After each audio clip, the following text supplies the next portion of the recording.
Sa puntong ito, alamin naman natin ang mga naging kaganapan sa pagbubukas ng 2026 ICTSI Philippine Athletics Championships, kung saan unang araw pa lang ay nagpakitang gilas na ang ilang miyembro ng national team sa pagsungkit ng gintong medalya sa kani-kanilang mga kategorya. Para sa detalye, Director Report ni Paulo Salabatid.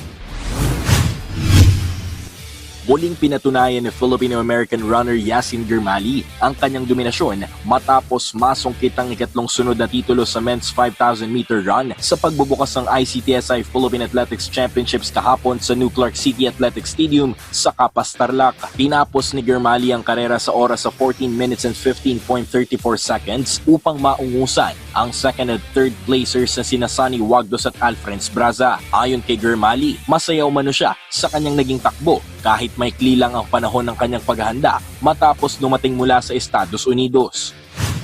Being up front early is not a strength of mine, so I wanted to work on that a little bit today. And yeah, so that was the game plan. I wanted to be as relaxed as possible. You could say if I split it into 3 parts, I wanted to make sure part 1 was pretty relaxed, and then I mean the 5,000, I'm sure for all of us, it gets really hard in the middle towards the end. So just, you can prepare so much for that, but you have to kind of navigate it, battle through the end. Samantala, napanatili naman ni John Ray Ubas ang kanyang kampyonato sa men's long jump matapos magtala ng season best na 7.61 meters para sa kanyang ikapitong sunod na kampyonato. Nung first jump ko, masaya ako dahil nag-season best agad kasi yung last time na naglaro ko sa Singapore, 740. Then sa last jump ko pa yung nakuha, so napakahirap. So kanina 762 yung first jump ko, kaya sobrang positive ako dahil maglalaro ko sa Korea. So yung performance ko kanina is kumbaga may laban-laban na yun sa Korea sa next week.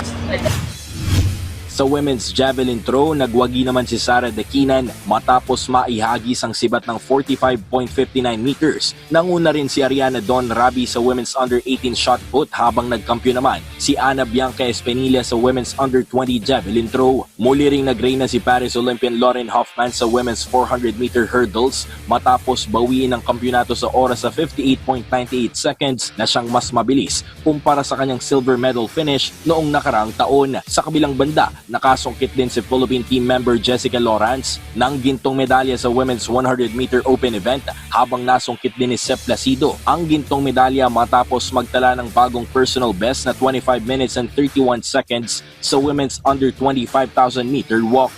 Sa men's pole vault naman, matagumpay na naidepensa ni Elijah Cole ang kanyang trono sa men's pole vault matapos irehistro ang clean clearance sa height na 5.25 meters upang selyuhan ang kanyang ika-4 na sunod na kampyonato. Tinangkapan itong itala ang kanyang season best sa 5.35 meters, ngunit nabigo ito matapos magtala ng 3 consecutive failures. This will last from today, June 10, hanggang June 14. Normally, nasa 3 or 4 days lang, humaba ng konti, ng additional 1 day because of the youth competitors. Dinagdagan namin ng oras para sa mga kabataan. Ang Philippine Athletics Championship ay isa sa mga selection process ng PATAFA para sa mga ipapadalang atleta sa magaganap na Asian Games ngayong Setyembre sa Japan. Paulo Salamatin para sa Atletang Pilipino, para sa Bagong Pilipinas.